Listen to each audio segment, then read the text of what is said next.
Olá, amigos de Safras e Mercado. Sou o jornalista Alessandro Carvalho. Hoje é quarta-feira, dia 19 de fevereiro. Estamos começando mais um programa Conversa com Analista, especialíssimo hoje sobre o mercado de café, que é um mercado que está bombando, é um mercado que tem apresentado aí altas históricas e a gente quer entender por que que o consumidor enxerga como o cafezinho está tão caro e o produtor está vendo aí oportunidades de negócio com os preços elevadíssimos do café no mercado internacional. Estou com o meu colega Gil Barabás, analista, consultor, melhor deles no mercado de café. Tudo bem, Gil? Tudo bem, Alessandro? Tudo ótimo. Que bom retorno das tuas férias. É verdade. Olha só, Gil. Eu saí de férias, o café na Bolsa de Nova York estava 3,50 por libra-peso. Já estava em um patamar histórico de alta. Superou isso, passou dos US$ 4 por libra-peso. E até ameaçou alguma correção, mas segue muito firme. Daqui a pouco o Gil vai explicar tudo para nós. Eu sempre lembro que aqui no nosso canal Safras TV é importante que você se inscreva, ative as notificações, deixe seu like, seu comentário para a gente. Você fica sabendo da atualização dos nossos vídeos. Todos os dias aqui no nosso canal Safras TV tem um vídeo novo para vocês. Então, não perca tempo, se inscreva no nosso canal. E em safras.com.br você conhece a plataforma Safras. Tudo em um só lugar, todas as informações, análises, notícias, enfim, tudo o que você precisa na mais moderna ferramenta de informações para o agronegócio. Gil, eu sei que está engatilhado aí na tela. Tu vai compartilhar para a gente a Bolsa de Nova York e vai mostrar aí, ó, desde o começo do ano, né, Gil? Nem se fala desde o começo de 2024, mas só nesse ano, quando atingiu aquele topo, ontem eu estava calculando, ontem não, no dia 11 de fevereiro, se não me engano, quando atingiu o topo, foram 37% de alta para o café arábica. A gente está no contrato maio, que agora é o mais negociado. Março já está rolando posições, normal, chega o período de notificação de entregas, e maio agora é referência.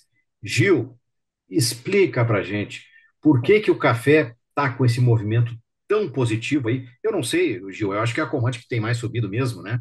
E, claro, preocupa os consumidores e no lado do produtor, a gente que participa de grupos de produtores do café, o produtor está alvoroçado com esse mercado tão firme, preocupado, é claro, com o que vai colher nessa safra de 2025, mas não é só questão de oferta, também tem outros fatores que representam, que justificam essa elevação, né, Gil?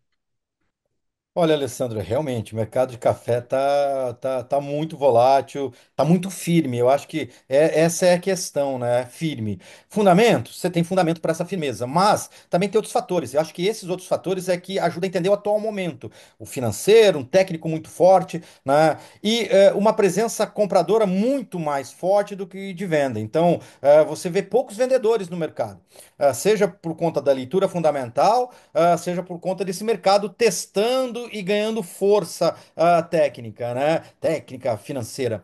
Bom, o que que a gente viu? Só para a gente tentar entender esse momento, os últimos pregões. Pregão passado, né? Aqui fica claro que o mercado ele tentou romper a linha dos quatro, que é um suporte importante, né? A gente está na troca, na transição de contratos, saindo do março, indo para o maio, então isso influencia fluxo. Teve também o vencimento das opções na semana passada, isso também influencia fluxo financeiro. E daí o que que aconteceu? Voltamos do feriado nos Estados Unidos, o mercado ele tentou o quê? Romper, tentou furar a linha, esse suporte de US$ 4 por libra peso. Rompeu, o mercado foi embaixo, né? Caiu bastante, só que depois ele reagiu no próprio pregão e fechou acima desse patamar, né? O que mostra ali uma força compradora que reequilibrou as ações naquele dia. E nesse pregão de hoje, o que que a gente está vendo?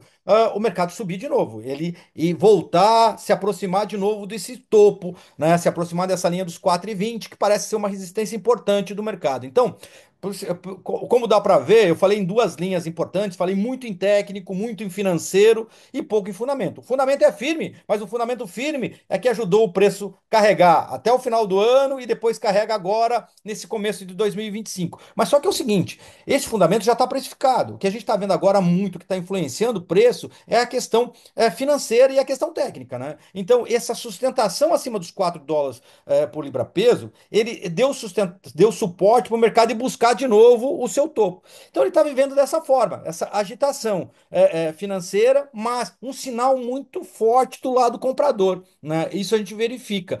Talvez aí. E nessa situação, você tem alguns pontos importantes. Pouca disponibilidade física nesse momento, pouco vendedor no físico nesse momento, sinais de estoque baixo, seja no físico, seja em bolsa, né? Então, estoque baixo em bolsa. E também, sem dúvida nenhuma, essa questão do clima no Brasil, né? Esse bolsão de calor agora desse finalzinho de fevereiro, eu acho que também está mexendo com a cabeça do mercado lá fora e também faz sumir vendedor e o mercado ficar na mão. Ficar na mão do comprador, né? Então, eu acho que essa soma de fatores aí explica esse mercado tão firme e tão volátil. A volatilidade é técnica e financeira e a firmeza vem desses fundamentos e principalmente desses riscos agora de curto prazo, com essa bolsão de calor aqui no Brasil. Pois é, Gil, só para a gente desenvolver um pouquinho mais sobre a safra de 25 do Brasil, a gente sabe que vai ficar muito aquém do potencial, né? Mas como é que tu está enxergando aí esse cenário agora? A gente vai se aproximando cada vez. Agora em abril já começa a colheita de conilon, em algumas regiões até um pouco mais cedo, né? Mas como é que tu está enxergando aí essa situação dessa safra 2025 nesse momento, Gil? Olha, Alessandro, eu fiz um giro as duas últimas semanas por sul de Minas, São Paulo, e o que a gente percebeu ali?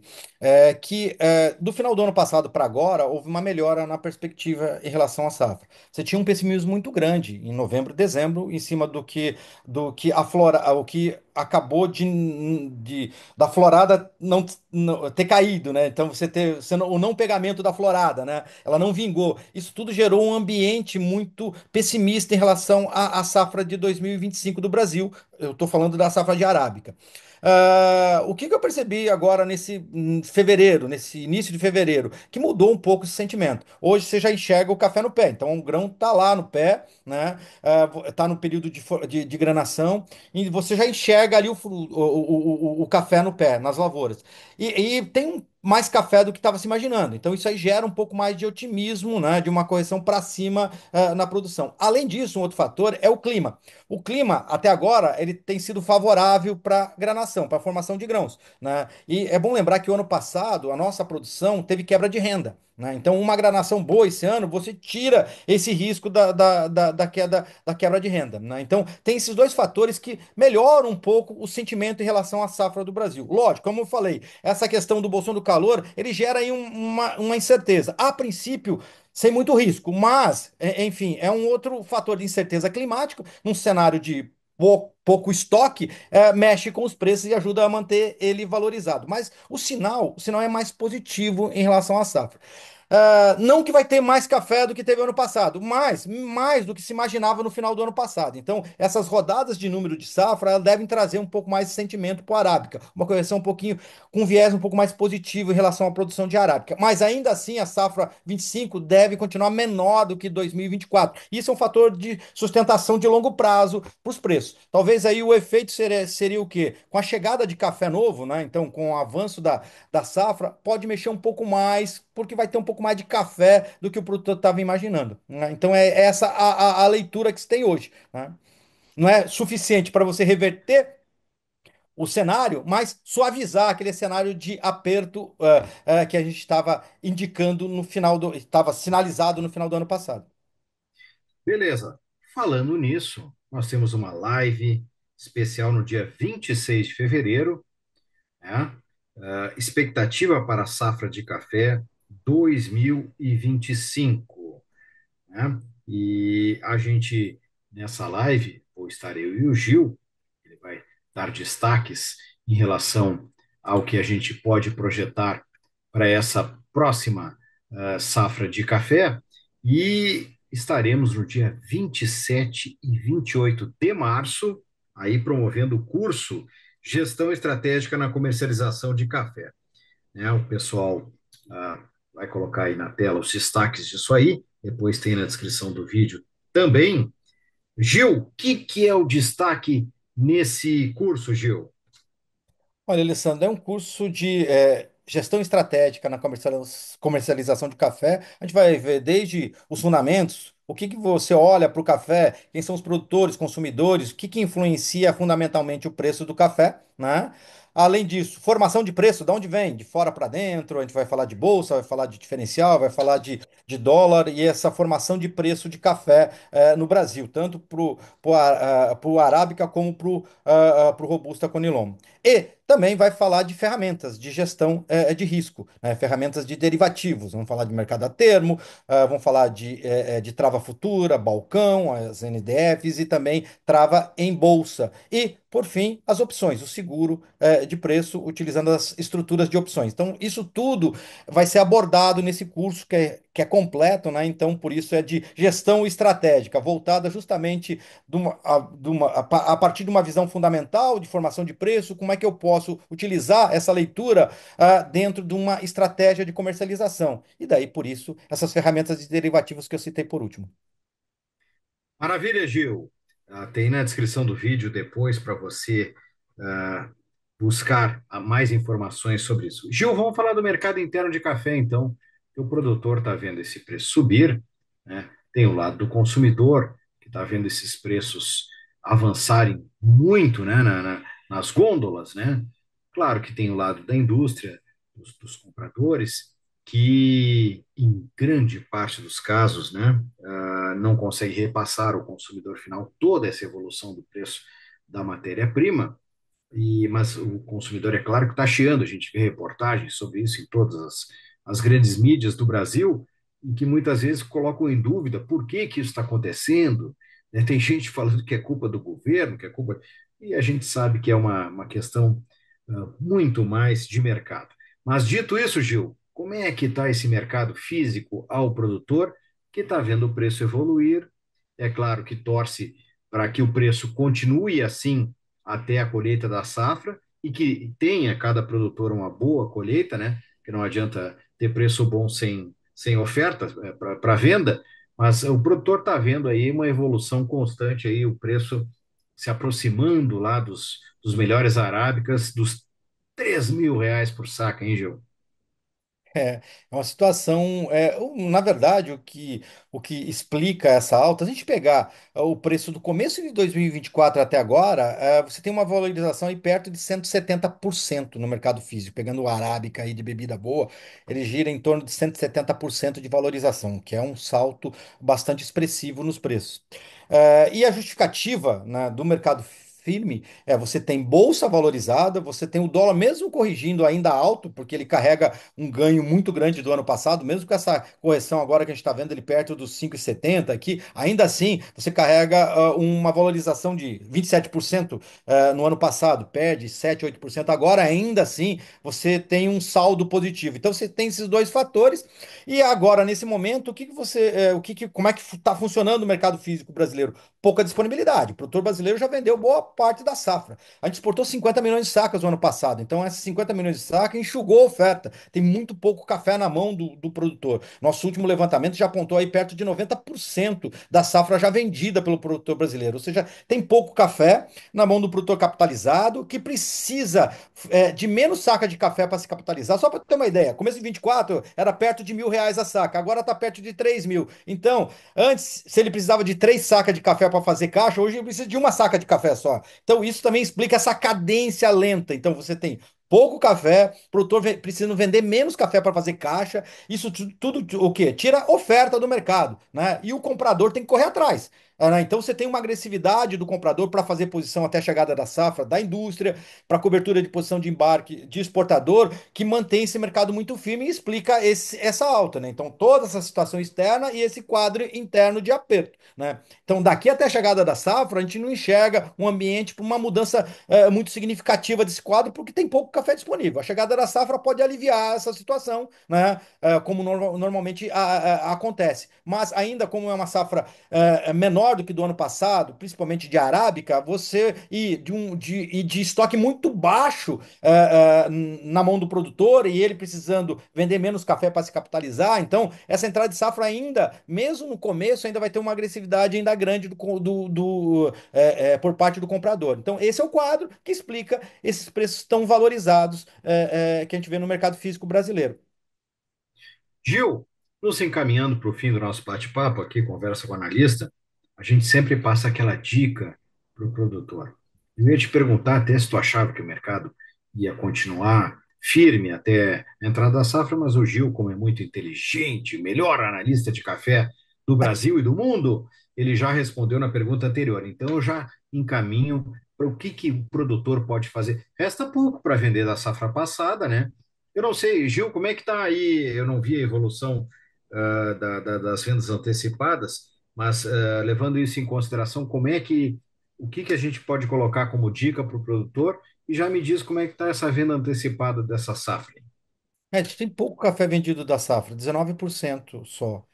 Isso é abaixo do normal, 22, 25% seria o normal, né? Então, é, enfim, então você tem pouco, por quê? Porque o preço ele sempre está testando alta, então a gente vem num processo de mercado sempre subindo, isso aí faz com que o produtor adie essa decisão de venda antecipada.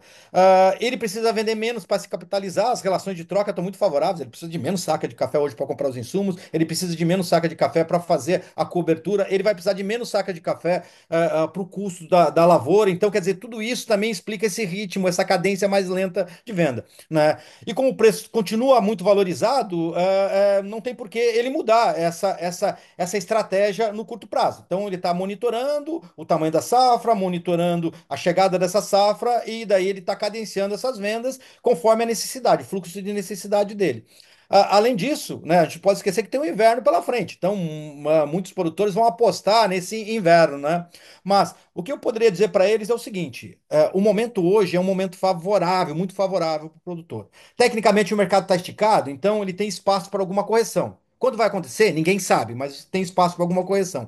Chegada de safra pode trazer também aí algum alívio na oferta e mexer um pouco com os preços. Mesmo assim, o cenário ainda deve continuar favorável para o produtor. Talvez onde que ele tem que se preocupar um pouco mais é com o segundo semestre. Né, o segundo semestre, por conta do quê? Porque daí a gente vai estar com uma outra narrativa, olhando para 26, né? Então, isso tudo pode mexer um pouco mais com a curva de preço. Então, dentro desses sinais, era interessante o quê? Ele fazer gestão de oportunidade. O mercado está muito favorável para ele, o preço está muito alto, sem afobação, dosando, mas gradativamente colocando um pouco de resultado. E isso aí mirando principalmente na safra futura.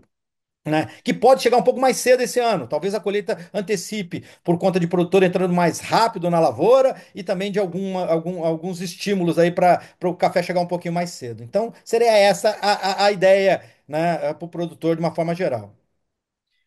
Maravilha, Gil. Mais uma vez, eu lembro para vocês que no próximo dia 26 agora de fevereiro, conhecido também com a próxima quarta-feira, 15 horas, eu e Gil Barabash estaremos juntos com a live Expectativa para a Safra de Café 2025. Esteja conosco aqui no nosso canal Safras TV. E destaque para o curso 27 e 28 de março, curso Gestão Estratégica na Comercialização de Café. Tem tudo ali na descrição do vídeo, como você clicar e se informar. Próximos eventos de cursos, eventos, cursos, lives, enfim, tudo que tem aí disponível também vai estar na descrição deste vídeo. E a gente sempre convida vocês para estarem junto conosco nas nossas redes sociais. Gil Barabash, meu amigo, que espetáculo, hein? Obrigado. Eu que agradeço, Alessandro. Valeu, obrigado pela generosidade. Melhor jornalista do agro do mundo. Tem que retribuir Oh, essa exagerado. generosidade, né? É isso aí. Obrigado, obrigado. Valeu, Forte valeu, abraço a abraço. todos. Tchau.